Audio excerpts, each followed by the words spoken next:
Hi, everyone, and welcome to another episode of Read and Write with Natasha. I have with me today author and publishing expert, Michelle DeFilippo. She has more than 50 years of experience in book publishing. She's the author of Publish Like the Pros. Her company, 1106 Design, makes it easy for authors to release a top quality book, keep control of it, and earn more money every time they sell a copy. Michelle is on a mission to help authors ask the right questions and to make informed decisions about publishing their books. All right. This is exciting. Thank you for being here, Michelle. Thank you for Especially, having me. yeah, especially to talk with someone who's a veteran like you in the publishing industry. And I'm excited to talk about self-publishing.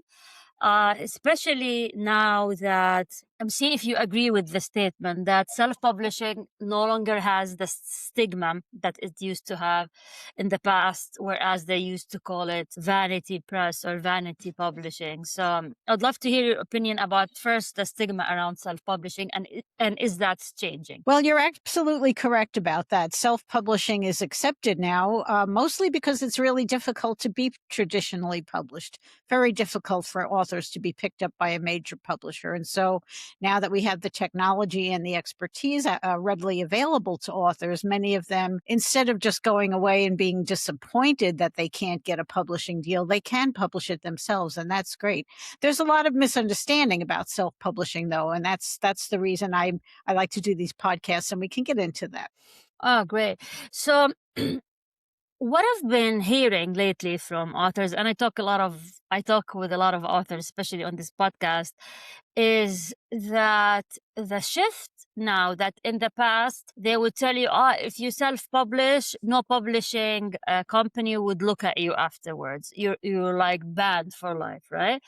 But then now the shift is you self-publish, you have a big audience, the publishing company will actually approach you after you self-publish.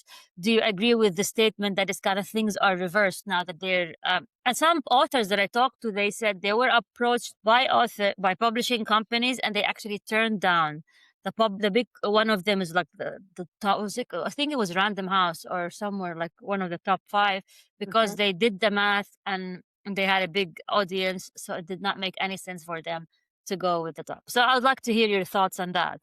Well, that's actually the key point now. See, it used to be that you had to work with a publisher because they were the only ones who could get you distribution to the retailers, and they were the only ones that could give your book enough publicity so that it could sell a decent number of copies. But that's all changed with self-publishing.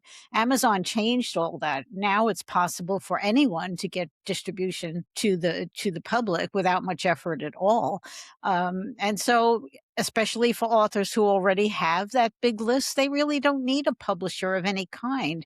And that's sort of where the misunderstanding is coming in. A lot of authors don't realize you do not have to work with any sort of publisher to self-publish your book. You need services, and there are plenty of author service companies like mine that can help you get everything done that you need to get done. But you do not have to work with any publisher who's going to share your revenue from sales.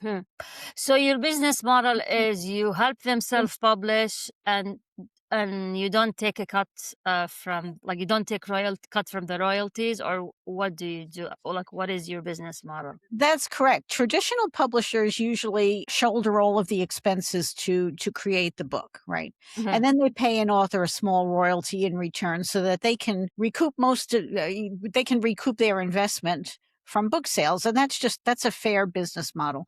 But today's publishers, some of them call themselves hybrid publishers, whatever name they go by, they're charging the author to produce the book, and they're also taking revenue from sales on the back. So that doesn't work out really well for authors. And that's really my main mission, is to try to get that message out, because it's becoming forgotten. People think they need a publisher to self-publish, and you really don't. But you do need professional services to produce a good book. And that's what we help authors do. We help them with all of the services, editing and design services. We help them get uploaded on the print-on-demand platforms so that when a book is sold, they get all of the net revenue deposited directly to their bank account. We don't take a penny. Mm, I see. So, what are the main mistakes that self-published authors do?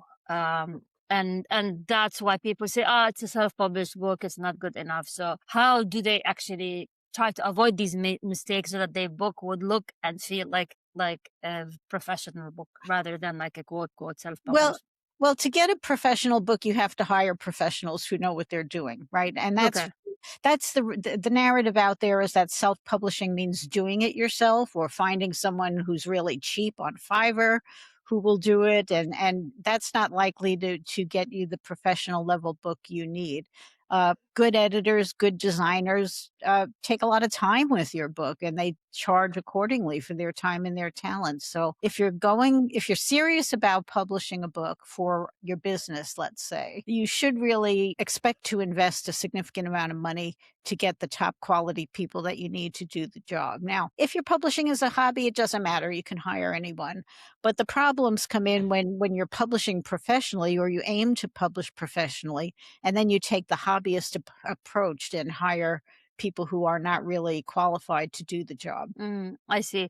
So if we want to think like numbers, what would should be the bulk number of investment that authors should keep in mind to have a self-published book, whether they do it on their own or whether they hire a company like yours? What kind of money are we looking Okay, at? well, they shouldn't do it on their own unless they're qualified to do that work, right? Okay. Okay. So for us, typically a nonfiction book will be in the $9,000 to $10,000 range for a 50,000 word book. That's full service, all the way from editing all the way through to distribution setup and all the hand holding and advice you need along the way.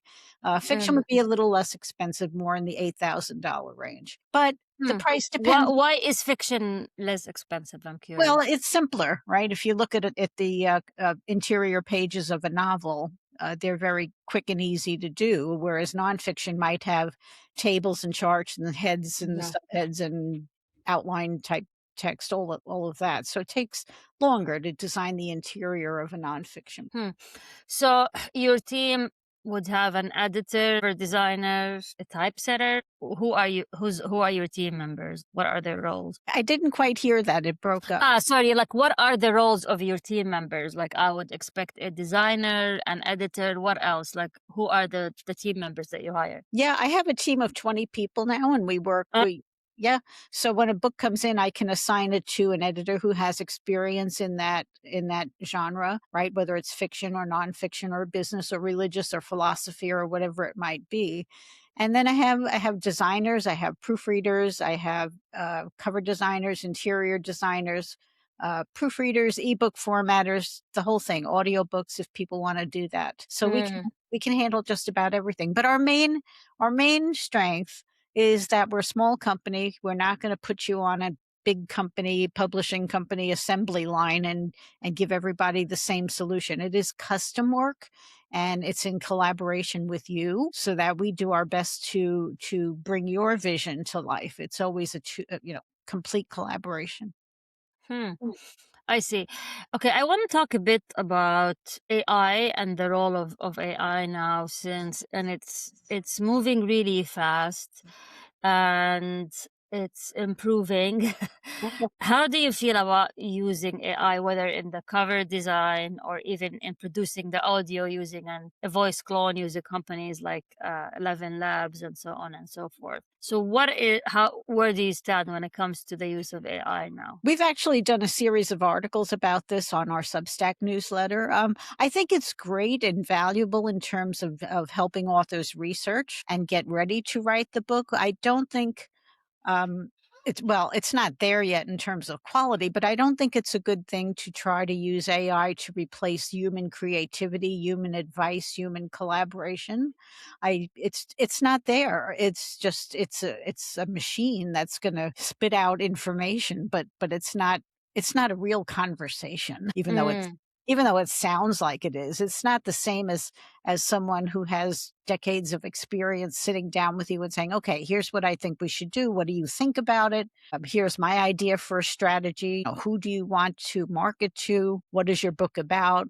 that can't be replaced. What about using it for design? And you can go back and forth with the AI. You say, like, I don't like this, fix this, whatever. Well, the problem I have with that is it's scraping material from somewhere, right? It's Mm, probably scraping material from some artist's portfolio somewhere along the line to generate that idea. It's also not ready yet. You see covers where people have 6 fingers on their hand, and, it's just, I- it's not the same as the human design process. okay.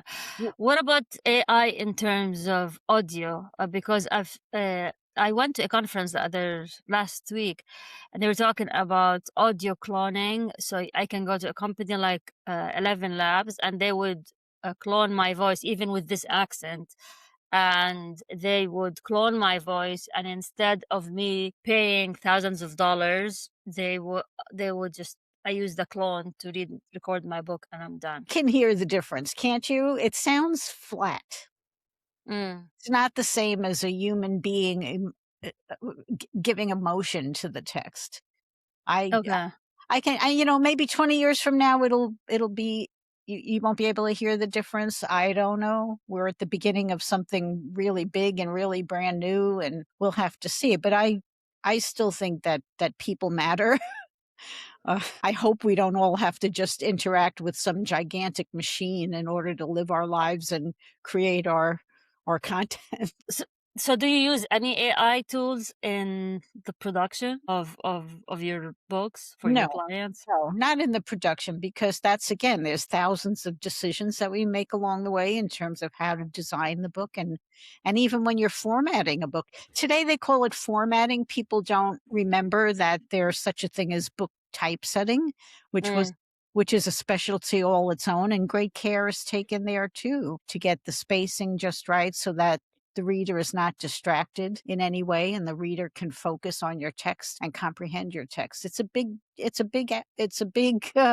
task. We work for traditional publishers as well, as indie authors, and they're very fussy. And when that book is done, you can tell that all of that attention to detail went into it. mm.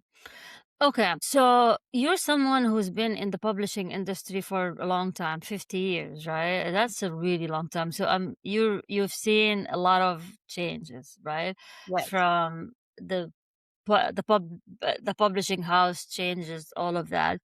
So where do you see the future? Are we reaching a point where we might not need the big publishers anymore if the tools are there? Like, where are we headed in terms of the future? I don't have a crystal ball. I don't know. I've been around long enough to hear people predict that this or that is going to be eliminated by the latest innovation, and it doesn't seem to happen. Right? Ebooks were, television was supposed to replace radio. Ebooks were supposed to replace print books. Audiobooks were supposed to replace ebooks and print books, and that has never happened ever. You know, Mm. I think all of the choices are still there, and that's good because people can engage with content however they want to. Mm.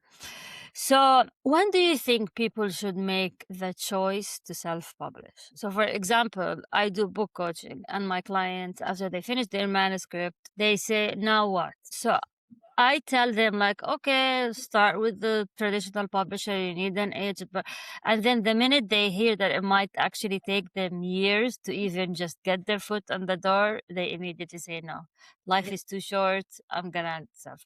So how do you ask your client when they come to you and they tell you, hey, when do you think I should switch to the self-publishing route? When is the deciding factor? We've worked with a number of people who were traditionally published, and then they got sick and tired of that model and decided to self-publish, right? So for the reasons you stated at the beginning, the revenue they get is almost nothing, and it's delayed a long time before they can get paid. So self-publishing addresses those issues. But I think what indie publishers could do better is more research about whether or not there's a market for their book even before they begin writing. right? Mm. A lot of indie authors will just write the book that they think is a good idea without checking and seeing if anyone else would be interested in it. So that's an improvement that could be made. And then of course a lot of them make the mistake and follow the do it yourself narrative online, which leads to a terrible book usually. So they're hurting themselves. They're trying to save money, but they're hurting Who's that? themselves, and they're Did actually you? I haven't heard a word from them. Mm. Welcome to Dawn over there. preventing their own success. I see. So how can like people find you or find your services? And in addition to going to podcasts, how do you market yourself online to tell people, hey, I'm here, come get my book? I'm curious, how do you position yourself in the marketplace? We do a little bit of everything. We have a Substack newsletter, but that goes out Okay. twice a month. We try to write about articles that are of interest to authors, right? Okay. Our website is 1106design.com. And if you go there, you can download my book for free in PDF Okay. format. I, Okay. we have all kinds of samples, and my pricing is there. Believe in 100% transparency. We have tons of educational articles, podcasts. I put up every podcast I do on the website, so people Okay. can go through those things too. So in terms of client acquisition, I like to talk business as well, because there's a lot of authors who are also, they're writing business.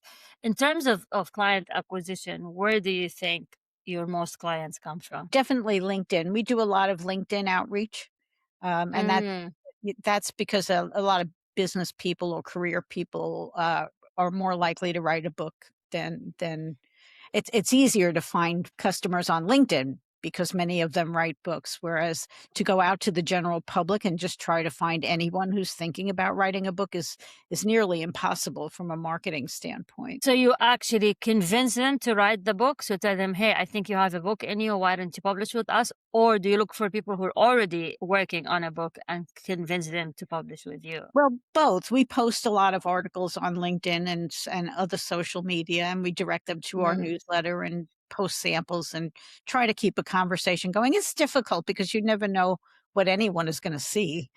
mm, You know, yeah. So what publishing trends are you keeping an eye on? definitely AI, because nobody knows where that's going right now. Okay. I'm a little worried about it, as well as I think the opportunity is great when there's no more barriers to information. I think it's going to be exciting to see what that does to the world. Uh, Okay. but at the same time, you may have noticed, I've noticed that the scoundrels have discovered AI too. And now what we used to be able to easily identify spam, and it's getting a little less easy now to identify scoundrels when they send a cold email to you. Yeah. Yeah. I got a lot of those, like, they almost tricked me. So I would get people Yeah. who claim to be hosting a book club and they want to host your book, and they use real names of established book clubs, and they tell me, hey, we want to promote your book, we want like our 100 members to buy your book, but you have to pay us a fee. And so it sounded shady, so I immediately Googled it and I realized it's an ongoing scam. Yeah. They go after authors by telling them come on our book club. But so in terms of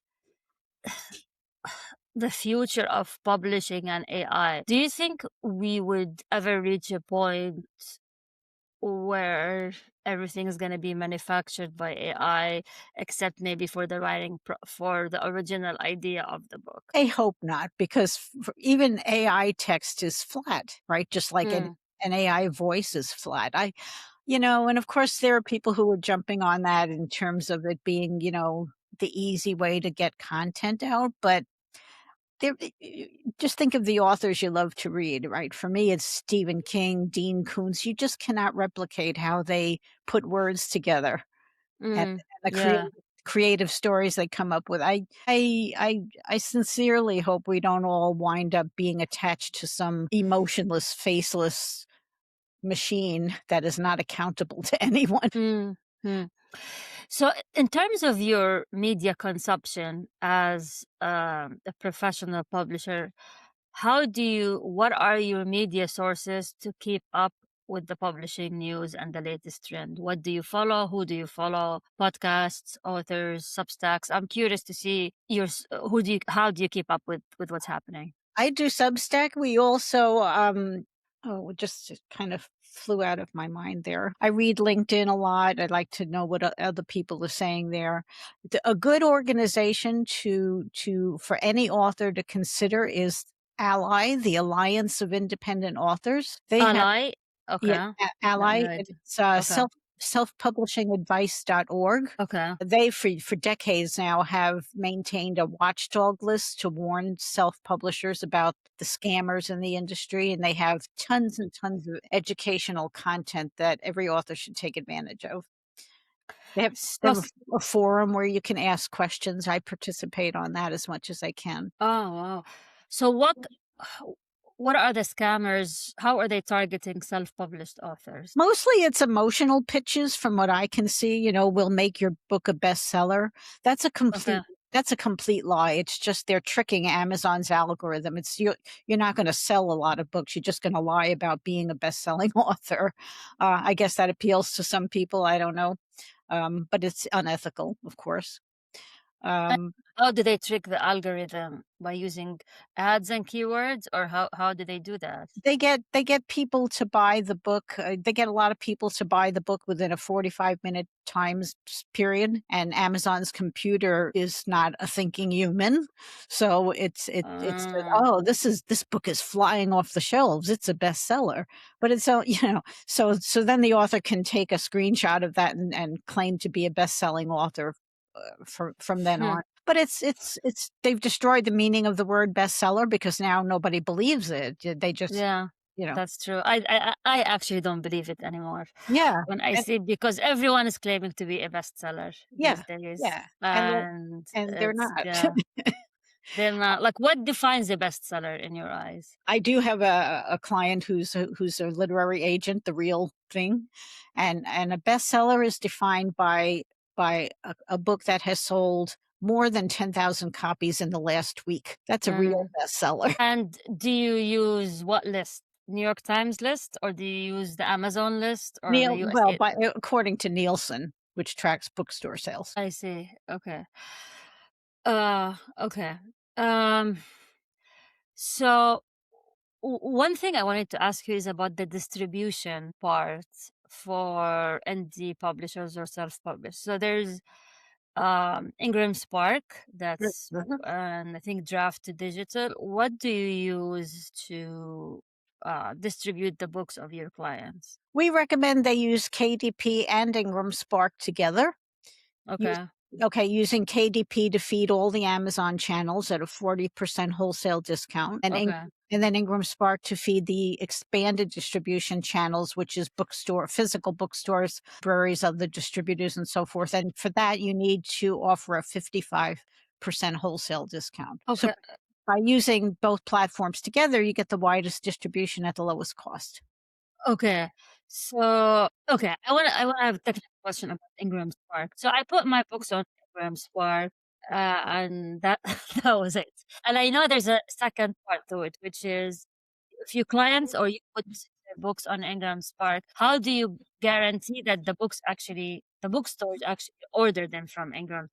What is You'll get it's all once your book is uploaded to Ingram Spark or KDP and distributed fully. It's all automatic. You can get reports every month about the sales. You will get reports every month about the sales. Yeah, but how would the bookstores know about your book when it's on Ingram Spark? Well, neither KDP nor Ingram Spark publicize the book for you. That's always, Correct. yeah, you have to do that. You have to market your book. And that has always been the case, even for traditional publishers. It's the publisher's job. And as the indie author, you are the publisher. It's the publisher's job to drive people to the retailer to purchase the book. I see. But I think Ingram Scrap offers like ads where you can drive the book sales. But bookstores are not gonna buy from KDP No, because No, and that's another reason to use Ingram Spark and ADP together, because bookstores will never purchase Amazon. Yeah. Individuals will buy from Amazon. Yes. And bookstores will order from Ingram Spark. So your job as an indie author is to go actually to the bookstore and tell them, hey, my book is here. Order it or something like that.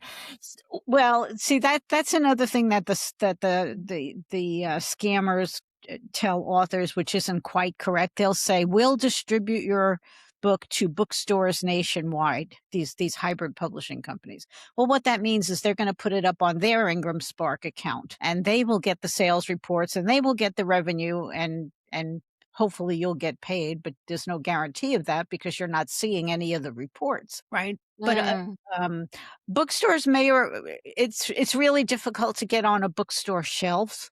You may be able to do that with a local bookstore, and they'll see whether your book moves or not, but you're probably not going to be on the shelf. You will be in the Ingram database where it can be ordered.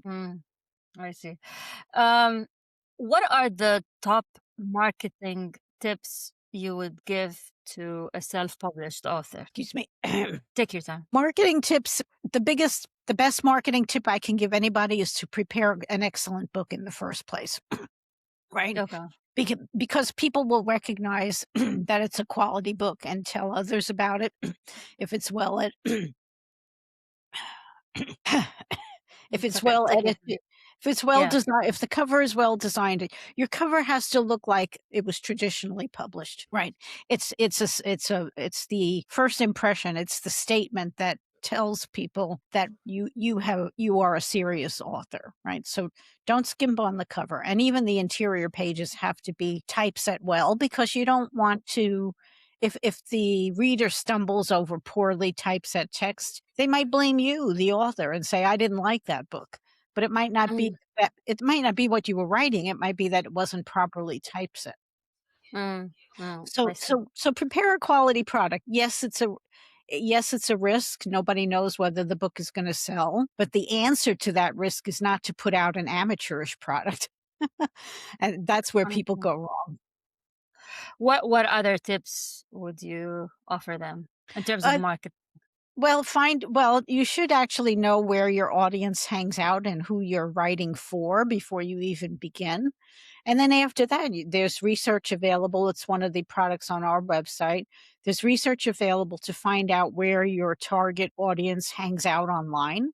And then you can start to focus your marketing efforts where your target audience is, rather than just shotgunning it to everyone.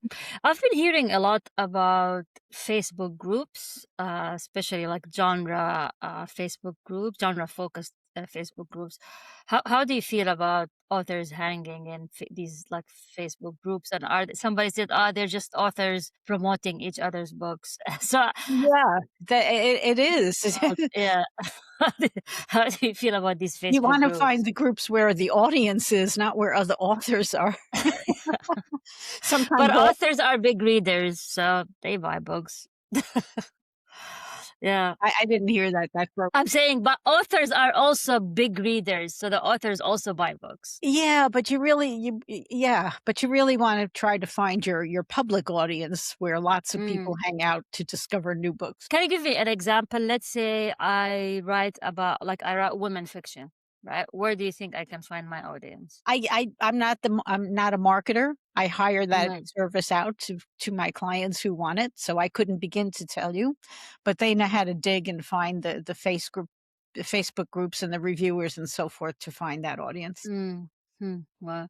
Well, Michelle, it's been wonderful chatting with someone with your experience and learning all the tricks of the trade. And how can an audience reach you? How can if you can just tell us your website, your social media, how can they reach you? Okay, yeah, our website is 1106design.com. You can tell us about your book, fill out our contact form, and we'll respond with a friendly conversation. We don't engage in high pressure tactics like some of the other companies in the space do. We want it to be a good fit for both of us, so we'll see if we could work together. I'm on all the social media under the handle at 1106 Design. So you can find us there. You can find us on LinkedIn, Facebook, Twitter, the whole thing. Great. And our Substack newsletter is published like the pros. Sorry, I lost you here. What's the name of your Substack? Substack is published like the pros. Published. Okay, I'll follow you. I'm pretty active on Substack. All right, great. So thank you very much for your time, Michelle, and thank you for anyone who is listening or watching for another episode of Read and Write with Natasha. And until we meet again. Thank you.